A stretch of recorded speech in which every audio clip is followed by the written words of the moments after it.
Hello, you wonderful people, and welcome to another episode of Super-Fanta-Fi. This being a show where I talk about TV shows of the supernatural, fantasy, and/or science fictional genre. For today's episode, I'm going to talk about the latest episode of American Gods. A lot of interesting things went down in this episode, so let's break it down. Well, first and foremost, that beginning I thought was really interesting with those gods, coming to obviously those who were enslaved and, being like, we're the water and like kind of the earth that will be there and kind of keep you going forward even through the time. Like obviously the master's not always going to be empowered, basically it being a situation of I is we, that we are one, we are in this together.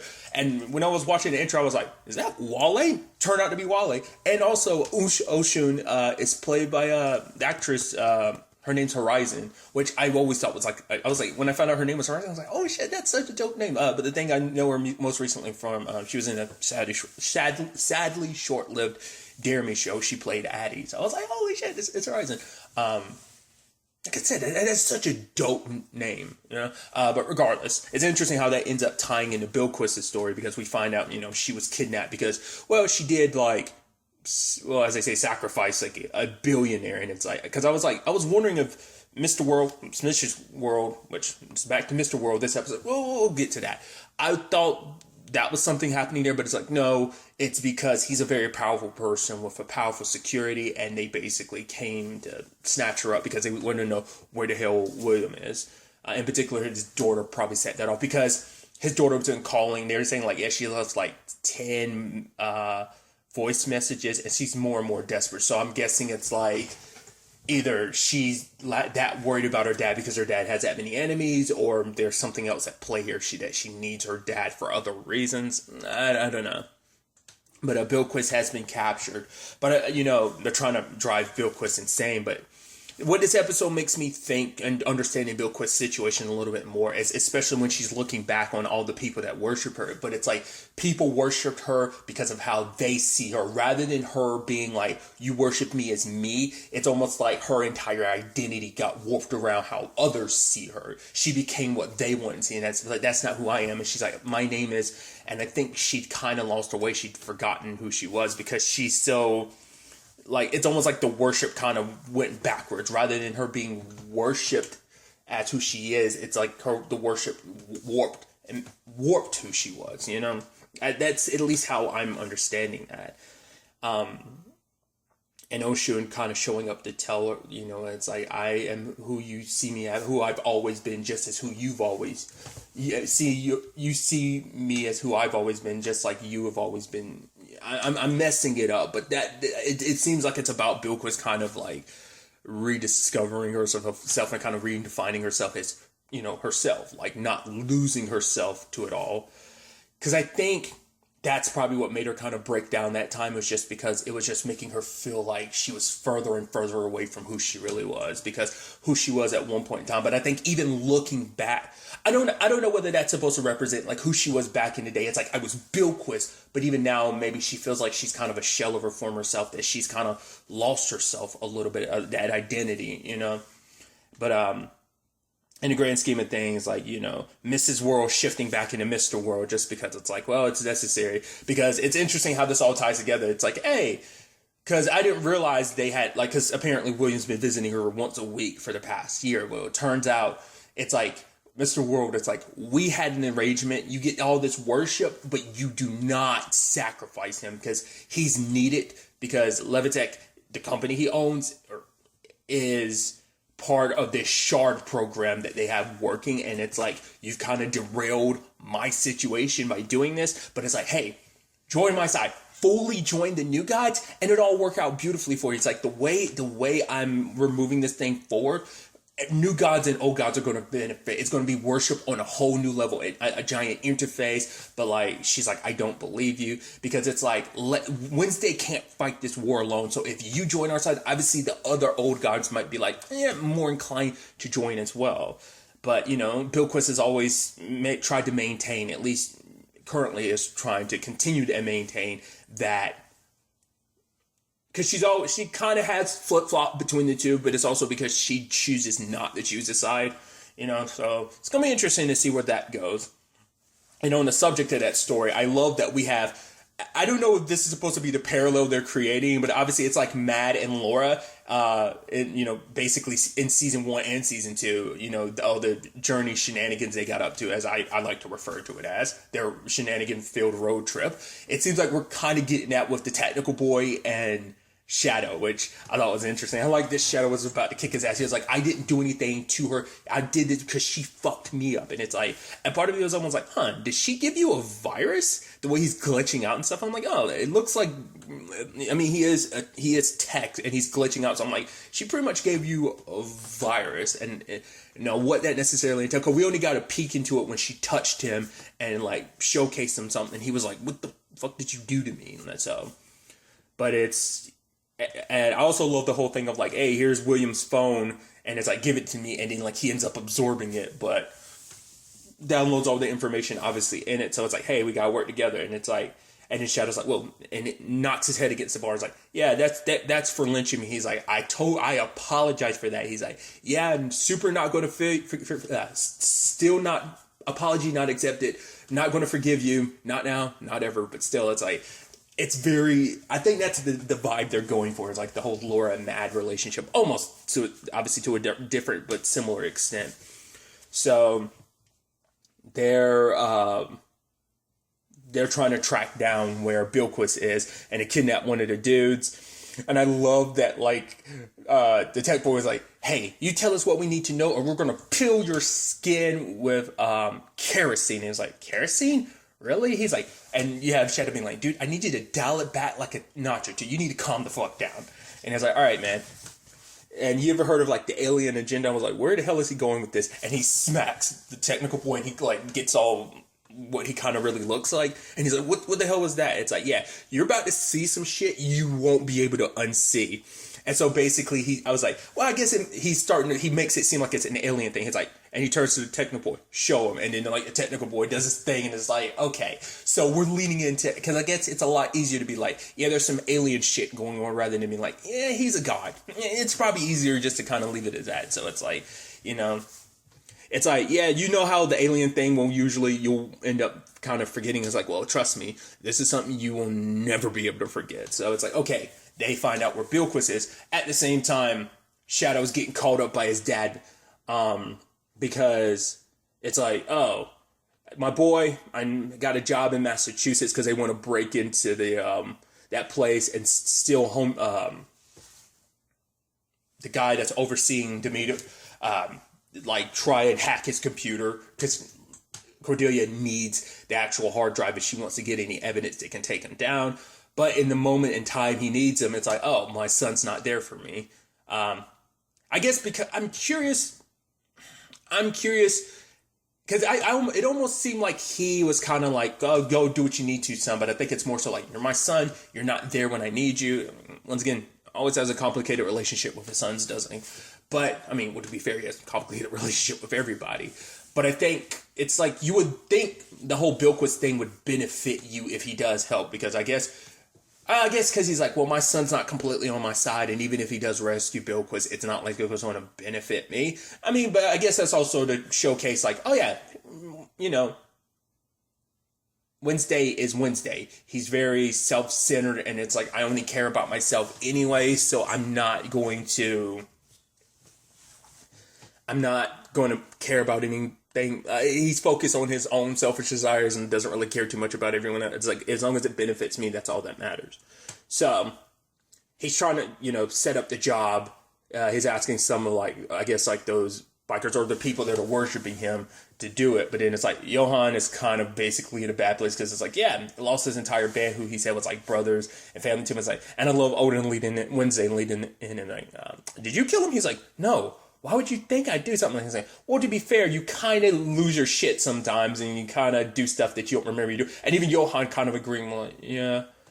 And he's like, and I don't know whether to take that as literal or not, but basically being like, you're kind of like a fire bear or something. I was like, once again, I don't know a lot of Norse mythology, so I was like, are you a literal fire? I mean, it's like, what is Betty?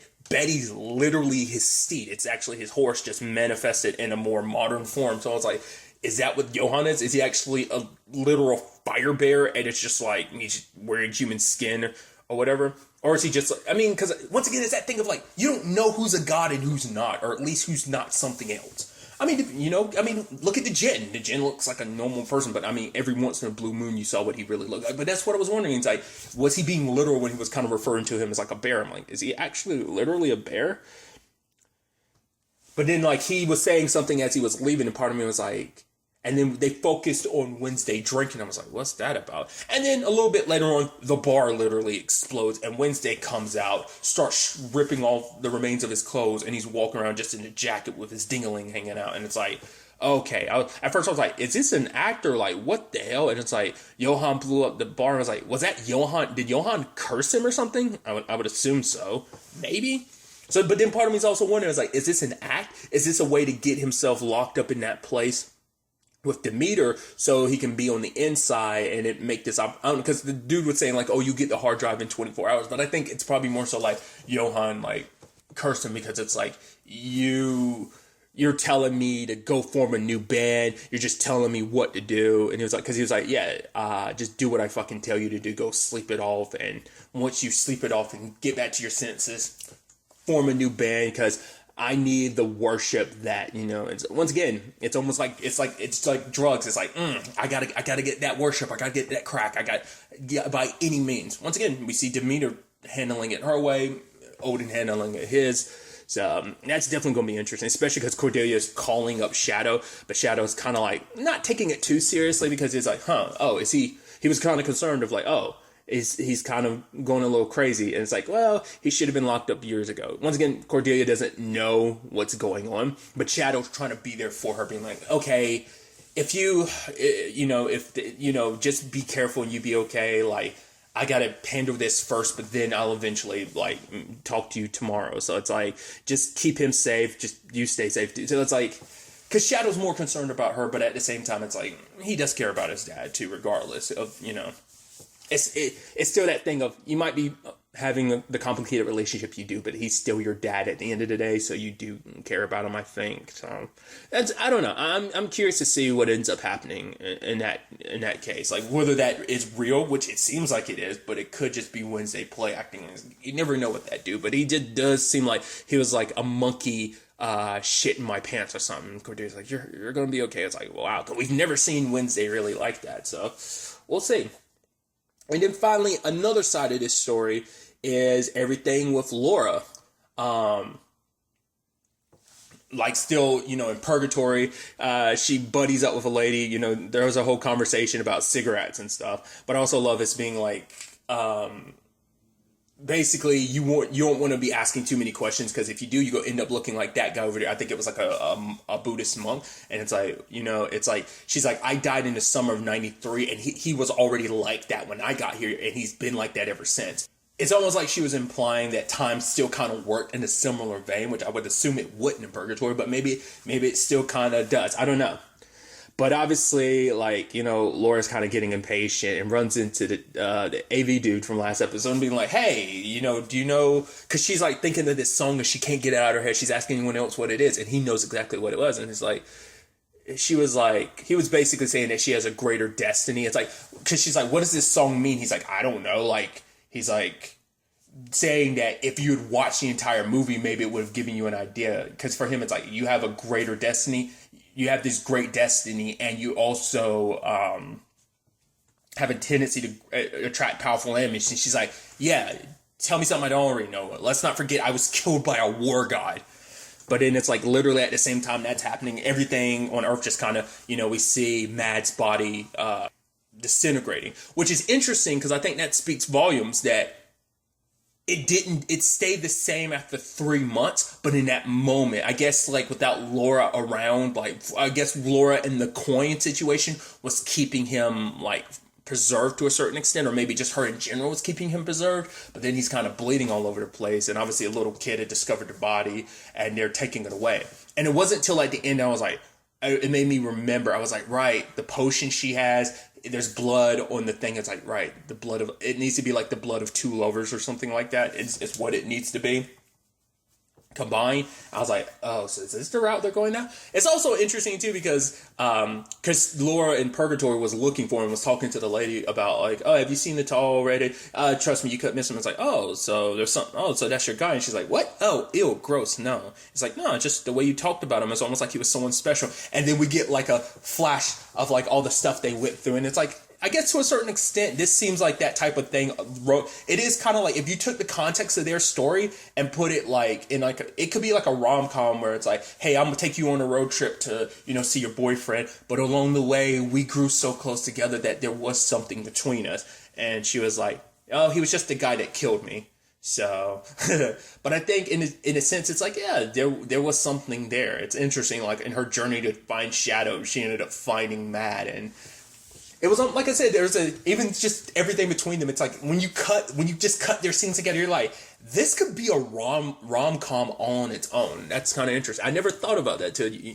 Like I refer to it as the shenanigans they went through together, but it's still just kind of like, huh?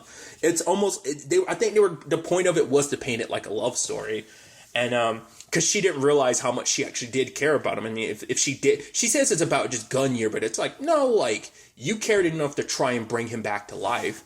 But while she was in the middle of talking to the AV dude, like the potion and Mad's blood, because it was being washed away, ended up mixing together, and she get yanked away. And I love the whole dude was like, did anyone else see that? And it's just like, which I love that it's like you're on this cosmic level thing, you're a part of this, and even that took you by surprise. Where you're like, did anyone? It was almost like he was asking, like, am I tripping or did anyone else see that?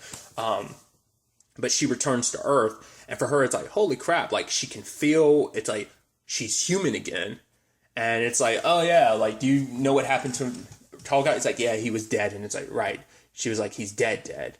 She's like, talking about the fact that she tried to bring him back to life, and obviously that didn't work, but now she's bad.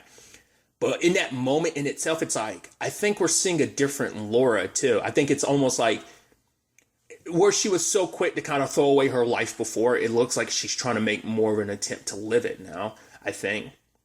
And so it's like her attempt to bring him back. But the guy, Gilbert, was kind of like, maybe, yeah, it's like, she's like, because he was talking about the book, and about how, I forgot what he was exactly saying, but for her, it's like, yeah, it's easy to say that, but that the book was written by someone else. He's like, true, but he's like, he likes to believe that people are where they're supposed to be. Like, if he's staying dead, that means he's where he's meant to be right now. So, because I was wondering whether or not they were actually going to bring him back or not, but it seems like they're not. Because I was reading up on it a little bit. I have not read the book, but obviously Matt's story in this show way different, because apparently he's way more of a character in this series than he is in the book. Like, he's only like a minor character in the book, and like they made him a full-fledged character in the show, which I thought was kind of interesting. I was like, oh, I mean that's the beauty of adaptations. You can do a lot of different stuff, but I just thought that was kind of interesting. And so he dies in the book too, granted under different circumstances, but so I'm guessing like they are keeping him dead, especially because they went through the trouble of making it so that his body started decaying anyway. But once again, it's like he was on ice for like 3 months without issue. His body stayed the same until now. I guess it's because now is the time, after Laura went through her experiences in Purgatory, it kind of changed her, and I think now is the time. I'm wondering, is this great destiny of hers in any shape or form connected to Shadow's great destiny, or is her thing her own? We'll have to wait and see. But she has Mad's ashes, because she kind of blames herself, because she's like, I'm the reason why he died. And like I said, she's like, you can tell just in these couple scenes alone, like, she's definitely different. Like, just her whole attitude has changed, which is so fascinating. Because Laura's been a little different, but she's been pretty consistent from season 1 to season 2. Granted, like I said, there's some variations, but I feel like this is like, nice. She's had like a complete, 180. So it's definitely going to be interesting to see where like her story takes her. There was even that moment she was at that truck stop at the end, like, because she saw the light from over the hill and she was almost happy, and then it was just like, oh, when she realized it was a sign, because I think it was her thinking like, oh, I'm human now, I can't see Shadow.